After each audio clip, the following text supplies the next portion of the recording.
Hello दोस्तों, स्वागत है आप सभी का crash course master YouTube channel में। दोस्तों आज की इस वीडियो में विज्ञान कक्षा 10th का 25 मोस्ट इम्पॉर्टेंट ऑब्जेक्टिव क्वेश्चंस का सॉल्यूशन करने वाले हैं, जो कि आने वाले मैट्रिक बोर्ड परीक्षा 2021 के लिए काफ़ी ही इम्पॉर्टेंट है। और यह हमारा जो वीडियो है वो साइंस क्लास 10th का क्रैश कोर्स वाली वीडियो है, यानी कि ओनली इम्पॉर्टेंट ऑब्जेक्टिव क्वेश्चंस। समय बहुत कम है और इसमें जो है बिहार बोर्ड मैट्रिक एग्जाम के लिए भी ऑब्जेक्टिव क्वेश्चन 2021 जो कि काफ़ी फायदेमंद है। सो फ्रेंड्स, अगर आप भी इस बार मैट्रिक बोर्ड परीक्षा देने वाले हैं तो इस वीडियो को कंप्लीट देखें और चैनल में नए हैं तो चैनल को सब्सक्राइब करके बेल आइकन को प्रेस करें ताकि आने वाले हर नए वीडियो का नोटिफिकेशन सबसे पहले आपको मिल सके और आप उन वीडियोज को देख पाए।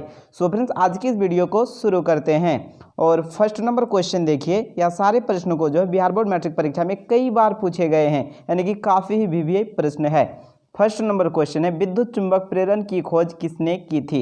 एक का सही आंसर ऑप्शन ये होगा फ्राइडे ने, यानी विद्युत चुंबक प्रेरण की खोज फ्राइडे ने की, तो सही आंसर हो जाएगा ऑप्शन ए। नेक्स्ट और 2 नंबर क्वेश्चन देखिए, विद्युत धारा के कितने प्रकार होते हैं? 2 का सही आंसर ऑप्शन बी होगा 2, यानी कि विद्युत धारा के 2 प्रकार होते हैं, तो सही आंसर ऑप्शन बी। नेक्स्ट और 3 नंबर क्वेश्चन देखिए, प्रकाश के परावर्तन के कितने नियम हैं? 3 का सही आंसर ऑप्शन बी होगा 2। काफ़ी इजी प्रश्न है, यह प्रश्न हर साल आते ही रहता है। यानी प्रकाश परावर्तन के कितने नियम हैं? तो 2, और प्रकाश अपवर्तन के भी 2 नियम होते हैं, तो 3 का सही आंसर ऑप्शन बी हो जाएगा 2। नेक्स्ट और 4 नंबर क्वेश्चन देखिए, लेंस में मुख्य फोकस की संख्या कितनी होती है? 4 का सही आंसर ऑप्शन ये होगा 2, यानी लेंस जो होते हैं उसमें मुख्य फोकस की संख्या 2 होती है, तो सही आंसर हो जाएगा ऑप्शन ए। नेक्स्ट और 5 नंबर क्वेश्चन देखिए, चंद्रमा पर खड़े अंतरिक्ष यात्री को आकाश प्रतीत होता है, यानी कि चंद्रमा पर खड़े जो अंतरिक्ष यात्री होता है उनको आकाश कैसा दिखाई देता है? तो 5 का सही आंसर ऑप्शन डी होगा काला। नेक्स्ट और 6 नंबर क्वेश्चन देखिए, विद्युत बल्ब का तंतु बना होता है। काफ़ी इंपॉर्टेंट प्रश्न है, लगातार मैट्रिक बोर्ड परीक्षा में पूछे जाते हैं। 6 का सही आंसर ऑप्शन सी होगा टंगस्टान का, यानी विद्युत बल्ब का जो तंतु बना होता है वो टंगस्टान का होता है, तो सही आंसर हो जाएगा ऑप्शन सी। नेक्स्ट और 7 नंबर क्वेश्चन देखिए, डायनेमो से कैसी धारा प्राप्त होती है? 7 का सही आंसर ऑप्शन सी होगा दोनों, यानी कि प्रत्यावर्ती धारा और दिष्ट धारा। डायनेमो से जो है दोनों धारा प्राप्त होती है, तो सही आंसर ऑप्शन सी होगा। अगर पूछा जाए कि बैटरी से कैसी धारा प्राप्त होती है तो उसका सही आंसर ऑप्शन बी होगा, यानी कि दिष्ट धारा। और डायनेमो से दोनों धारा प्राप्त होती है, तो सही आंसर ऑप्शन सी। नेक्स्ट और 8 नंबर क्वेश्चन देखिए, विद्युत चुंबक बनाए जाते हैं, यानी कि विद्युत जो चुंबक होते हैं वह किस चीज़ के बनाए जाते हैं? तो 8 का सही आंसर ऑप्शन सी होगा नर्म लोहे के, यानी विद्युत चुंबक नर्म लोहे के बनाए जाते हैं, तो सही आंसर ऑप्शन सी। नेक्स्ट और 9 नंबर क्वेश्चन देखिए, विद्युत धारा उत्पन्न करने की युक्ति को कहते हैं, यानी विद्युत धारा उत्पन्न करने की युक्ति को क्या कहते हैं? 9 का सही आंसर ऑप्शन ये होगा जनित्र, यानी विद्युत धारा उत्पन्न करने की युक्ति को जनित्र कहते हैं, तो सही आंसर ऑप्शन ए। नेक्स्ट और 10 नंबर क्वेश्चन देखिए, निम्नलिखित में कौन बायोगैस ईंधन का स्रोत नहीं है? 10 का सही आंसर ऑप्शन सी होगा नाभिकीय ऊर्जा। नाभिकीय ऊर्जा क्या है? तो ये बायोगैस ईंधन का जो है स्रोत नहीं है, तो सही आंसर ऑप्शन सी। नेक्स्ट और 11 नंबर क्वेश्चन देखिए, नाभिकीय ऊर्जा प्राप्त करने के लिए आवश्यक है?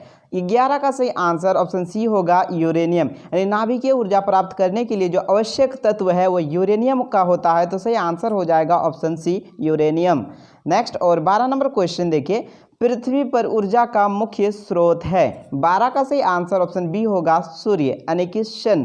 पृथ्वी पर जो ऊर्जा का मुख्य स्रोत है, यानी कि सबसे बड़ा स्रोत जो है वो सूर्य है, तो सही आंसर ऑप्शन बी। नेक्स्ट और 13 नंबर क्वेश्चन देखिए, क्वेश्चन नंबर 13, जीवाश्म ईंधन की ऊर्जा का वास्तविक स्रोत है? 13 का सही आंसर ऑप्शन डी होगा इनमें से कोई नहीं।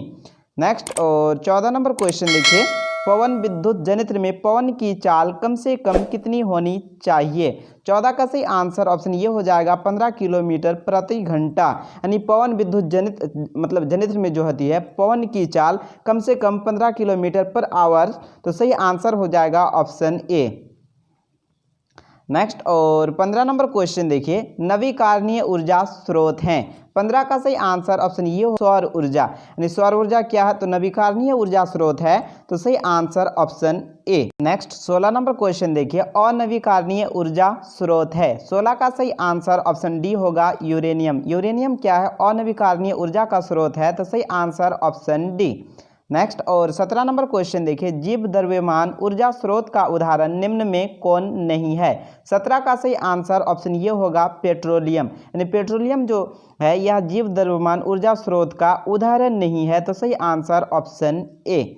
नेक्स्ट और 18 नंबर क्वेश्चन देखिए, काल्पनिक प्रतिबिंब होता है। 18 का सही आंसर ऑप्शन ये होगा सीधा। यानी काल्पनिक जो प्रतिबिंब होता है वो हमेशा सीधा होता है, तो सही आंसर ऑप्शन ए। और वास्तविक जो प्रतिबिंब होता है वो हमेशा उल्टा होता है, यह भी जरूर याद रखें। नेक्स्ट और आगे 19 नंबर क्वेश्चन देखिए, प्रकाश अपवर्तन के कितने नियम हैं। 19 का सही आंसर ऑप्शन बी होगा 2। यानी प्रकाश अपवर्तन के 2 नियम होते हैं। नेक्स्ट और 20 नंबर क्वेश्चन देखिए, प्रकाश का वर्ण विक्षेपण किस उपकरण से संभव है। 20 का सही आंसर ऑप्शन सी होगा प्रिज्म। यानी प्रकाश का जो वर्ण विक्षेपण होता है वह किस उपकरण से यानी उपकरण से संभव होता है, तो सही आंसर हो जाएगा ऑप्शन सी प्रिज्म से।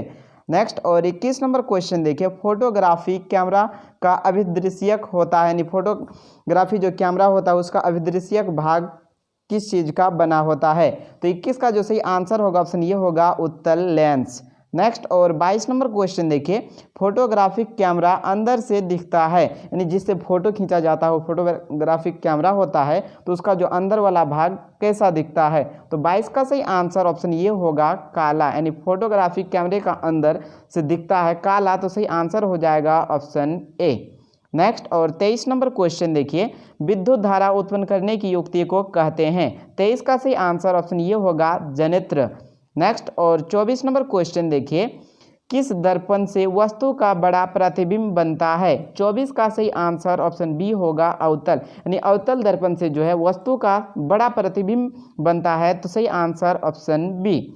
और नेक्स्ट 25 नंबर क्वेश्चन देखिए, एक्सपेक्टम प्राप्त करने के लिए किसका उपयोग किया जाता है। 25 का सही आंसर ऑप्शन डी होगा प्रिज्म। यानी एक्सपेक्टम जो है प्राप्त करने के लिए प्रिज्म का उपयोग किया जाता है, तो सही answer option D. So friends, आप लोगों से एक क्वेश्चन पूछना चाहता हूँ HW के रूप में, यानी कि होमवर्क। आप इस क्वेश्चन का जो आंसर है वो कमेंट्स बॉक्स में भी कमेंट्स कर सकते हैं कि इसका सही आंसर क्या होगा। और क्वेश्चन देख लीजिए, प्रकाश का वेग न्यूनतम होता है। ऑप्शन ए निर्वात में, ऑप्शन बी जल में, ऑप्शन सी वायु में, ऑप्शन डी कांच में। सो फ्रेंड्स, इस क्वेश्चन का सही आंसर आप कमेंट्स बॉक्स में कमेंट जरूर करें और इस वीडियो को अपने दोस्तों को भी शेयर करें ताकि उसे भी फ़ायदे हो सके। और हमें उम्मीद है कि यह वीडियो आपको अच्छी लगी होगी। और इसी तरह के नए नए वीडियो देखने के लिए हमारे चैनल क्रैश कोर्स मास्टर को सब्सक्राइब करके बेल आइकन को प्रेस जरूर करें ताकि आपको इसी तरह का नया नया वीडियो मिलता रहे।